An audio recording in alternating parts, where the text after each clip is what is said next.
મકરપુરા ગામમાં વિદેશી દારૂની ડિલિવરી આપવા આવતા કેરિયરને મકરપુરા પોલીસે ઝડપી પાડી 3.45 લાખનો દારૂ કબજે કર્યો હતો.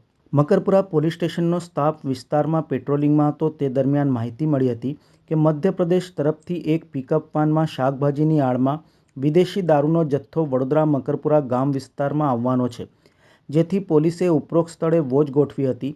સવારે 6:30 વાગે પિકઅપ વાન આવતા તેને ઊભી રાખી તપાસ કરતા પ્લાસ્ટિકની થેલીમાં મરચાં ભરેલા હતા, જે થેલીઓને હટાવતા વિદેશી દારૂનો જથ્થો મળી આવ્યો હતો.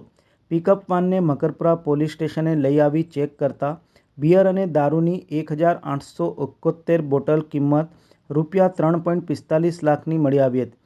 પોલીસે પિકઅપ વાનના ચાલક કમલેશ જેતુભાઈ બંધેલ રહે વાસ્કીલિયા ફળિયું બારખેડા ગામ તાલુકો જોબડ જિલ્લો અલીરાજપુર મધ્યપ્રદેશ ને પૂછતા તેણે જણાવ્યું હતું કે પિકઅપ વાનમાંથી ભાગી જનારનું નામ રાજુભાઈ રહે નંદવાણી મધ્યપ્રદેશ છે.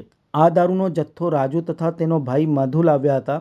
દારૂનો જથ્થો મકરપુરા ગામમાં રહેતા જીતેન્દ્ર ઉર્ફે જીતુ કાલિદાસ પાટણવાડિયાને આપવાનો હતો. પોલીસે દારૂ, મોબાઈલ, પિકઅપ વાન, મરચાના થેલા મળી કુલ ₹7.55 લાખનો મુદ્દામાલ કબજે કરી કાયદેસરની કાર્યવાહી હાથ ધરી હતી. સમાચારોના સતત અપડેટ મેળવવા માટે લોકમત ન્યૂઝને યુટ્યુબ ઉપર સબસ્ક્રાઇબ કરો, બેલ આઇકોન દબાવો અને અમારી સાથે જોડાયેલ રહો ફેસબુક, ઇન્સ્ટાગ્રામ અને ટ્વિટર ઉપર.